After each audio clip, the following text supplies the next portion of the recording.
you all. And thanks for logging on and really having a go at what, for me at least, is a new sort of entry into a new medium of communicating information through the webinar.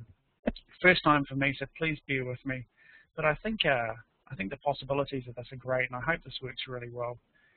What I was hoping from this was that we'd review a comprehension strategy, which is today summarising, and I was planning on doing a series of these over the next few months over 4 comprehension strategies. So today is really just an overview of summarising and also comprehension strategies.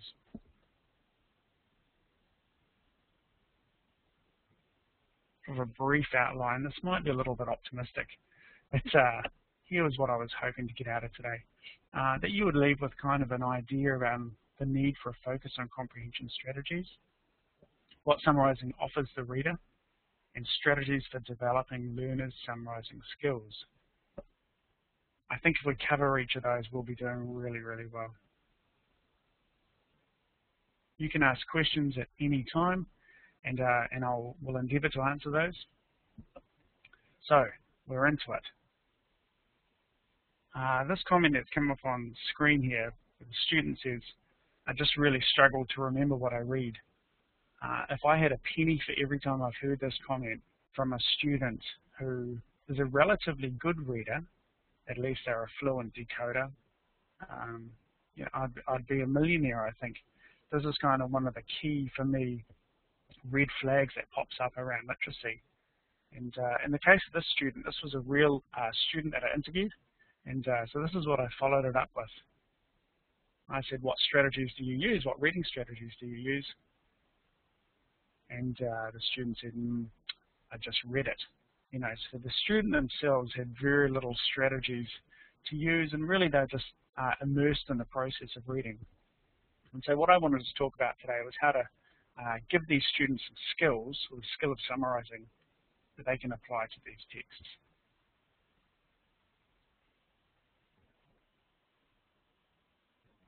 The ultimate goal, of course, is learners who are able to independently extract meaning from text. And those of you who've read, you know, information on comprehension, what we're talking about is being able to read a text and extract meaning, make meaning out of that text. And one of the key things that I look for is to be able to independently do it, which means that learners are no longer dependent on tutors or teachers or this sort of thing, but they're able to sit down by themselves and really get the most they can out of a text. That, for me, is the goal for an adult learner, getting them to that point. And we'll come back to this as we go on through the webinar, because this becomes a key point behind why summarising is such a powerful and important strategy. Here at the National Centre, we've really taken the view of, I guess, really talking about 4 key learning strategies. Now, if you read the Learning Progression background information book, on page 26, there's a series of comprehension strategies there. There's around 10 of them, and other 10 comprehension strategies that have really been researched well in the past, and there's slight overlap with each of them. But pretty much the individual comprehension strategies, what we've done is we've really focused on 4 of them, and the reason we've focused on these 4 that you can see is these are probably the most applicable to learners who are reading non-fiction texts. And rather than just coming out and working and trying to cover 10 or 11 different strategies, we felt that these were the most powerful in terms of giving learners good skills. So activating prior knowledge, summarising, using text structures, and predicting and confirming as you read, all very powerful and good strategies. It's are really beneficial to the reader.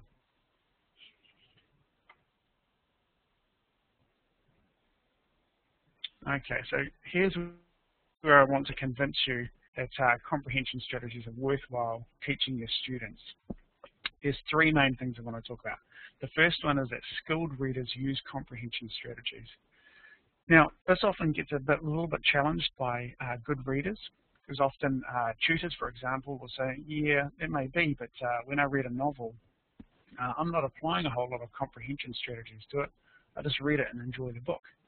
And that is a fair comment. And that's probably the intuitive, feeling for about how people read, because probably most of us read, and that's the case. We're not actively trying to summarize every paragraph, and we're not trying to activate prior knowledge. We really just want to get immersed in the process and read. However, if you're reading something and you're not using comprehension strategies, there's a very good chance that you probably have strong knowledge for comprehension operating in the background. And what I mean by that is, you can probably decode all the words, you probably have pretty good fluency, you probably have good content and background knowledge of your topic, you'd be familiar with the vocabulary and the syntax, and you'd be familiar with the text structure. So for example, when you go to read your novel, you already sort of have a sense for the world that it takes place in, and you know the conventions of how a novel works, and you can work it out, and probably there's not a whole lot of new vocabulary being introduced. These things here, the knowledge for comprehension, are what you need to be able to comprehend. Now what happens is when you're suddenly thrown out of your comfort zone, and suddenly you can't decode all the words, or your fluency takes a bit of a hit. Maybe you don't have the content or the background knowledge, and maybe the text structure is quite different to what you're used to. Suddenly you can find yourself in the deep end, and your normal, shall we call it the non-strategy strategy, when you're reading a text and you're not actively applying strategies, begins to fail a little bit, and you begin to wonder why you're not getting all you can out of these texts. I've certainly been in that situation studying. You're given a text that you need to read, and it's quite heavy material, and it's outside of what you'd normally read, and suddenly you realize that you're spending a lot of additional time reading this thing because you're just not comprehending it how you should. Sorry, I was just reading your comments at the same time. There's a trick for new players. So for most young adults, or adults, this happens when you enter study. Suddenly you're studying and you're being asked to read all these texts that are something new for you. And so that's why, good readers use strategies, and they have these strategies at their disposal. And so for me, for example, in my first year of a postgraduate program, I thought I was pretty crash hot, but I actually didn't have any strategies to use. So even though I was a fairly effective reader in my own domain, when things changed, then I was suddenly in the deep end again. Now the second reason that it's good to give students strategies is that strategies provide learners activities to which they can apply effort. Now this is really interesting because it comes from a different area of the research, and really it relates back to good readers, or good learners in fact, have strategies. And so what they do, if they want to try really hard, then they will put all their effort into using a strategy. So in this case it might be summarizing. So then they have an actual activity that they can put work into. If you flip it on its head and you think of a poor learner, somebody who's never really mastered learning and doesn't have strategies, when they come to read a text and they're aware that they're not comprehending it, how do they apply effort? What do they do to make themselves read it better? Usually they've got two options. One is they read it repeatedly, over and over and over again, and that's great, but it's not highly efficient.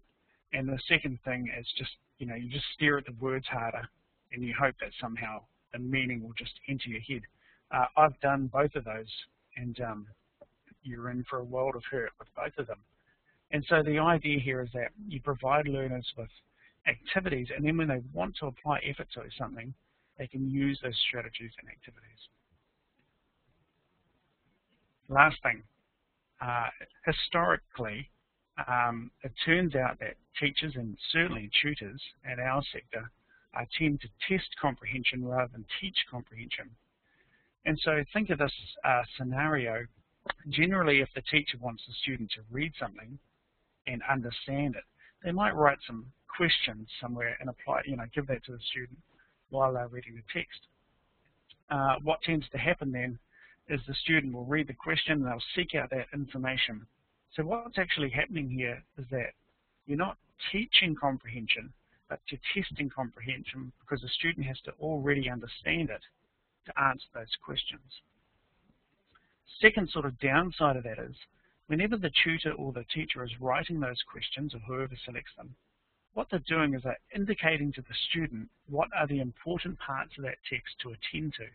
So if you, the tutor, are writing those questions, usually you write them with the goal of your student understanding those aspects of the text and recalling those aspects of the text.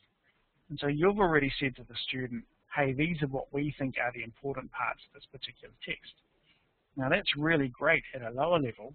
However, that student sitting at home and they need to read some study material, they might not now be so good at identifying those key important points themselves because they've kind of been spoon-fed with that approach a little bit previously in school.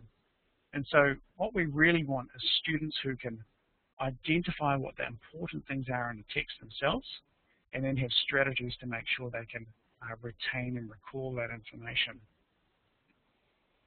Hope that's clear, guys. There's no questions coming up, so I'll press on.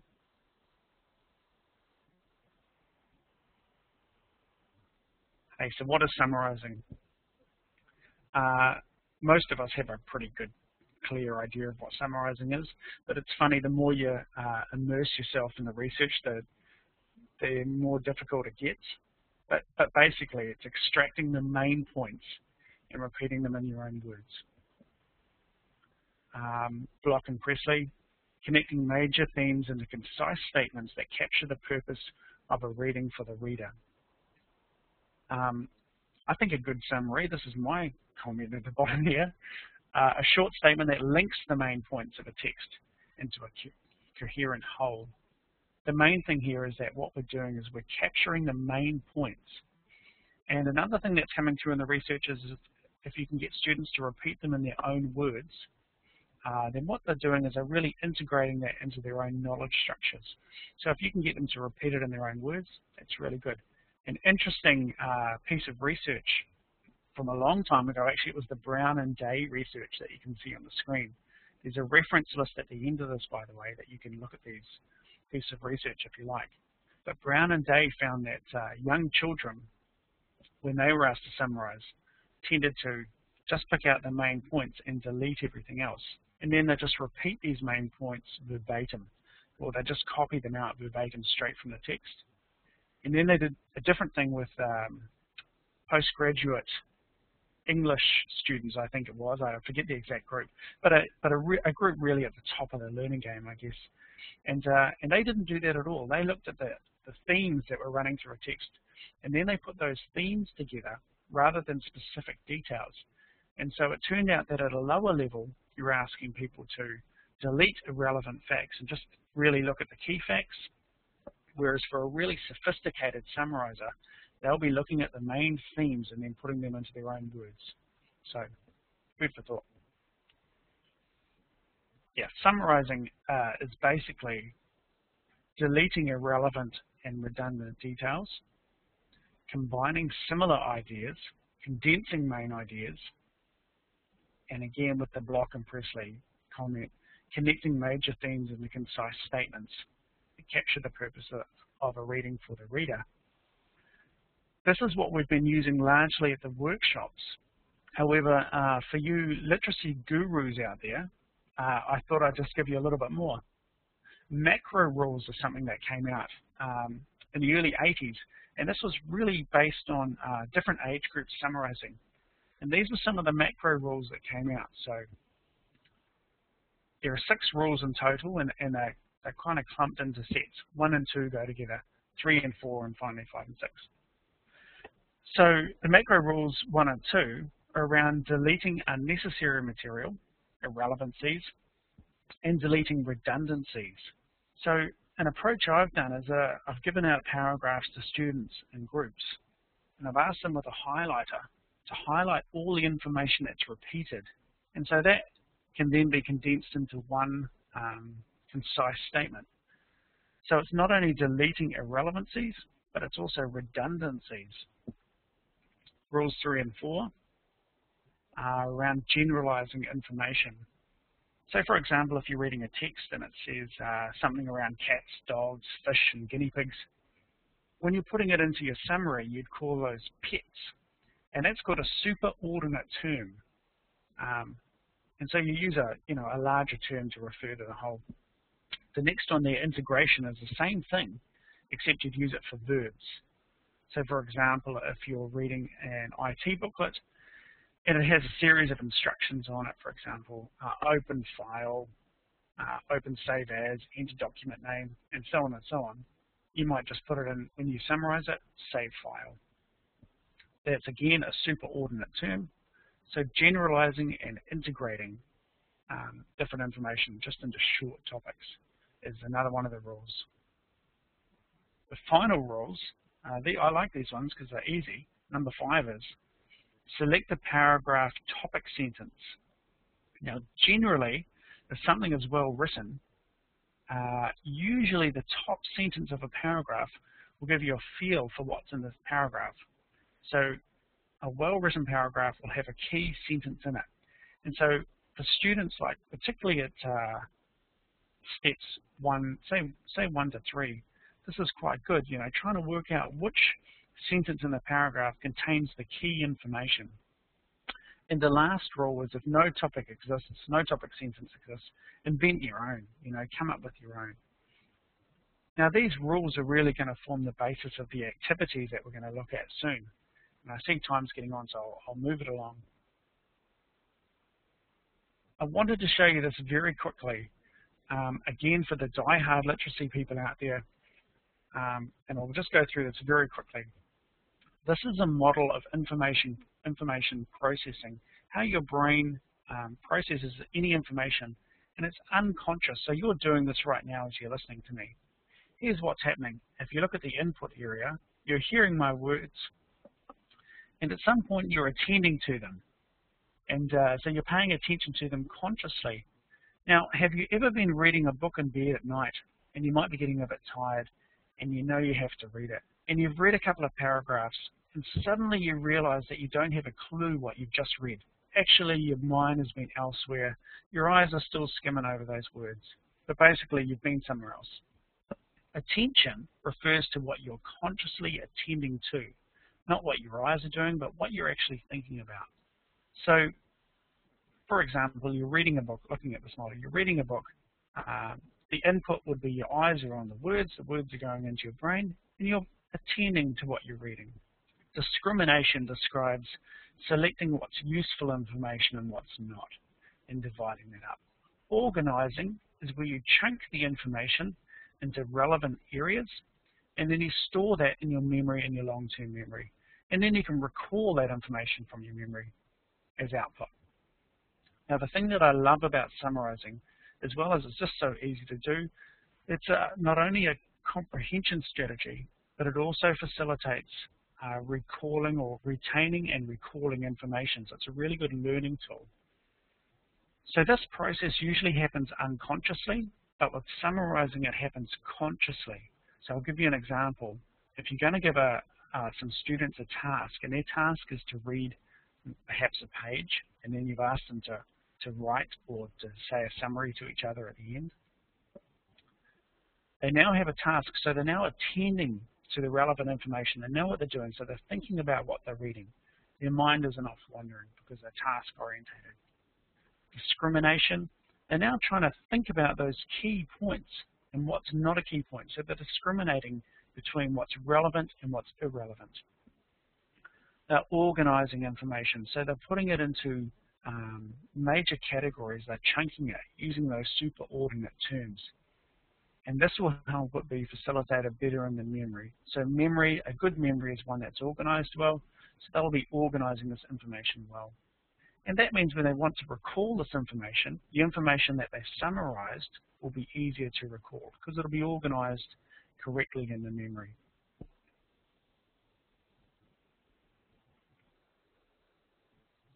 Okay, guys, here's activity number 1 that I found really useful for developing summarizing skills. What you've got here is a brainstorm that I did. I didn't draw it, disavow any responsibility of that. But we were reading in groups a particular text on anxiety and how it affects learners. And so what we did was we read the text. It was probably a page and a half long.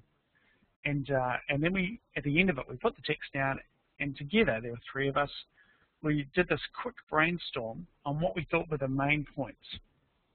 And it was around anxiety, and around the anxiety you feel when you're about to do a test, and the anxiety you feel when you're about to do or engage in maths. And it turns out they're slightly different. Anxiety has a cognitive domain and an affective domain. But the point of this was that by doing a quick brainstorm like this, what it really does is helps you or your students to get the main points down on a piece of paper. So if you were to hand out a text which your learners were to read, and then you were to say to them in groups, hey guys, just write down or do a quick brainstorm on what was in that article, what you've got there usually is a ready-made summary, because usually what people write down in their brainstorm will be the key points out of the text. And running underneath that, of course, you'll have the finer points, which will probably not be so much redundancies, because people don't like to write things twice. You might get a few irrelevant bits and pieces in there. And then from that brainstorm, you can begin to work on how to write an actual summary from that. That's not a very good summary, let's be fair, but I think it gets the point across that we did the brainstorm, and then we can pull out those main points. So anxiety consists of affective and cognitive domains. The cognitive domain includes worrying about failure, while the affective domain involves negative feelings. Test anxiety tends to manifest in the cognitive domain, while math anxiety tends towards the affective. Now, when you're studying anxiety, that summary is very powerful.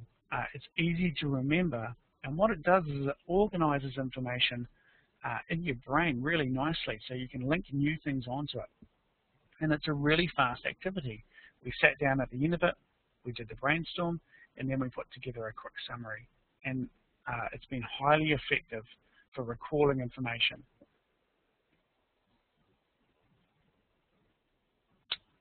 I've called this Activity 1.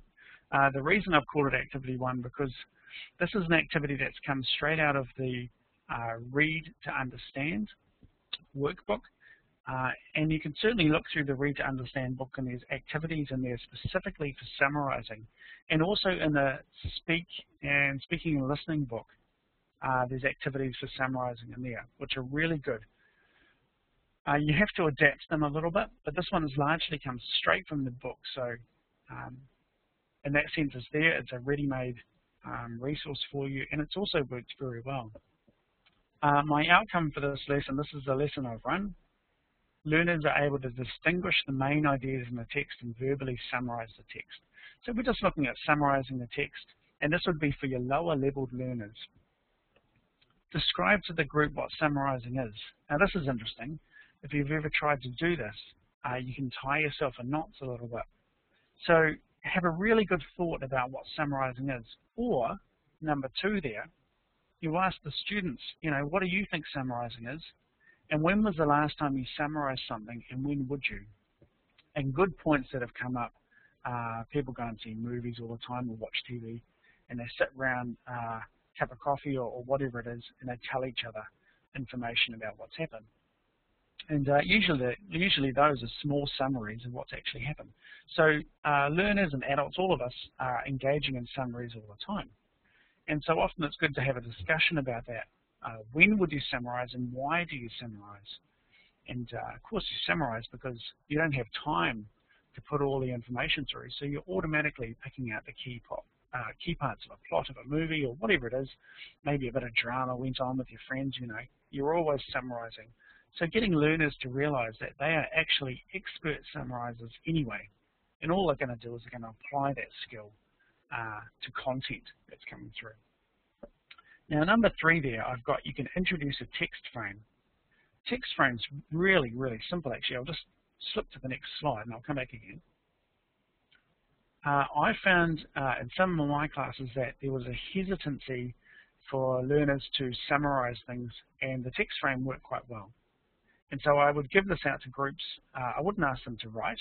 I would simply ask them to use this to talk to each other, and only if they wanted to. So you'd hand out the article. This article discussion was about whatever it is. The 3 most important points were 1 that said blah, blah, blah, 2 that, etc., and finally. And so they're really only coming up with 3 things. They're picking out 3 main points. And there's quite a sense of accomplishment for some people in getting through that. So that's what I meant by number 3. You can introduce a text frame to the group. So you would describe what a summary is. You would get them to talk about summaries and when they use them. And then you could provide them with a text frame. Next, you could model a good summary to the group. You can do this very quickly. You can use things like YouTube clips, perhaps, is a good one. A 2-minute YouTube clip, and then you verbally summarize it at the end. So it keeps it interesting and keeps it away from all being text-based. Then you can have the learners pair up into groups, provide the learners with the content. Any content is fine. You could use clips, you could use a text if you want to, newspaper articles and so on. They read the material or view the material, and then they summarize to each other, either using the text frame or not using the text frame, depending on how you want to go. And just keeping it light and cool, and then you know, you create a class discussion. Which was the best summary and what was the key information and so on.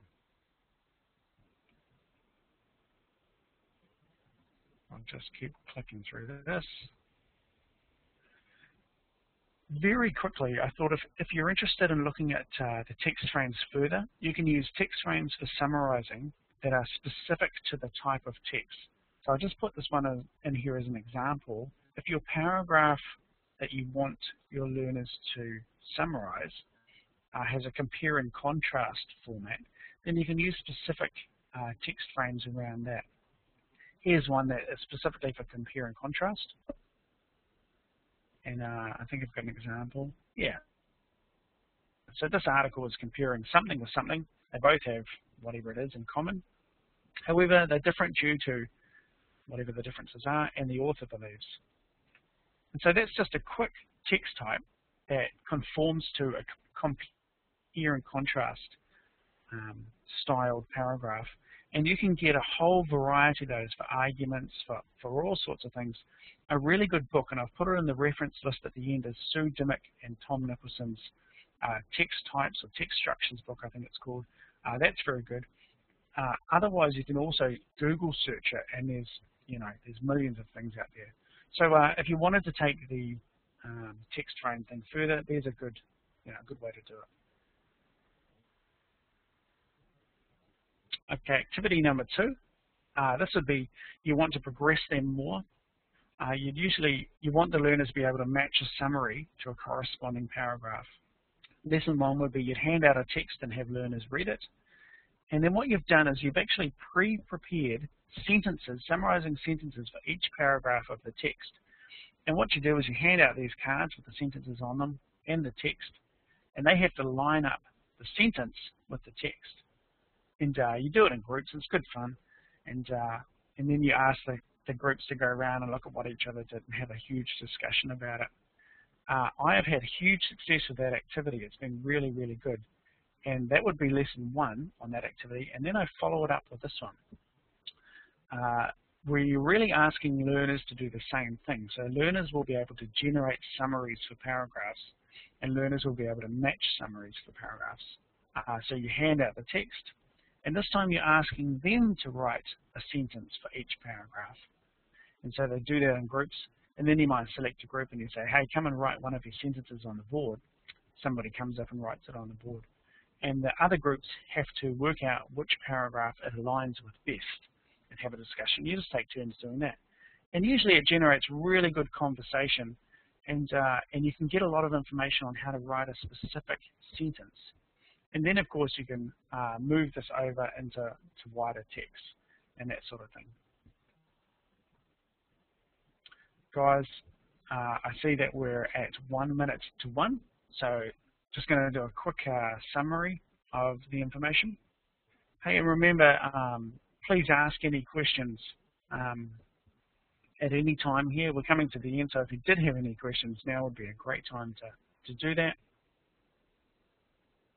Hey, point number 1, summarizing is a valuable comprehension strategy. I know that we've run through this pretty quickly, but it really is a great tool, not only for comprehending information, but also for retaining and being able to recall it. Summarising verbal and written text facilitates the processing of information. We've seen that you get people to summarise, and it forces them to go through those particular steps in the process of learning information. Good summaries include the main points, and you can keep out things like examples and descriptions, and remember those rules, those macro rules. They're always a good way to remember how to do a good summary.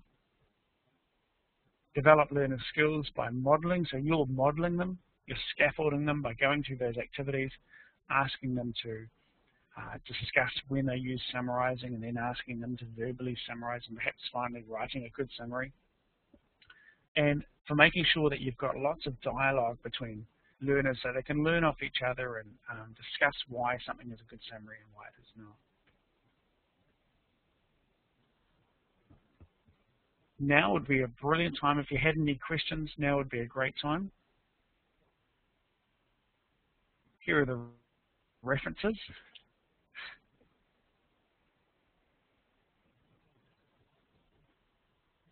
Thanks, Bronnie. Yeah, like I said, a lot of these other, you're all using obviously resources at the moment, and it's hard to go by Google really these days. It's packed full of everything.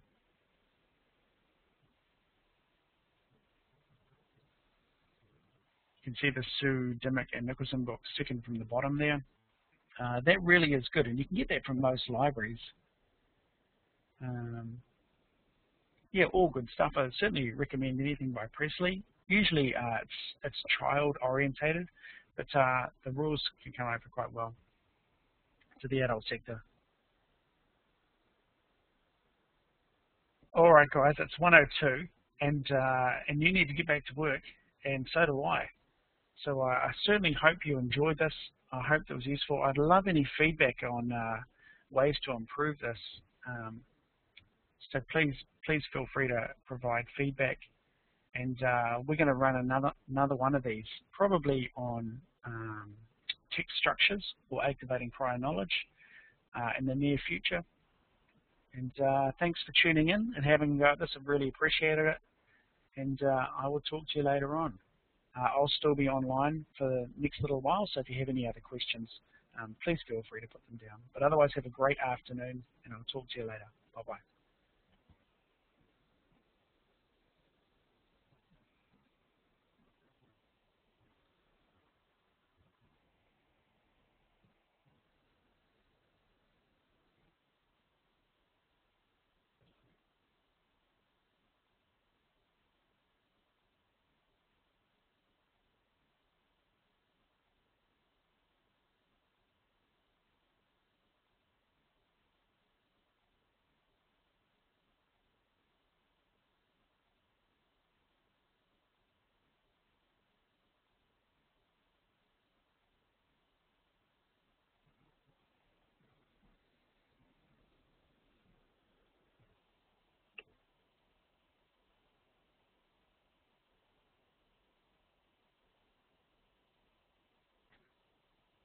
Hey, Nikki, just looking at your question there. Do you use text frames as a graphic, as a graphic organizer, for example? I have used them as a graphic organizer by giving them out before the text was given out, and then I would scaffold that by when everybody is comfortable and able to use them beforehand and have really learnt, what's going to be in those text frames while they're reading the text. Then you slowly remove them and people begin to be able to do it by themselves.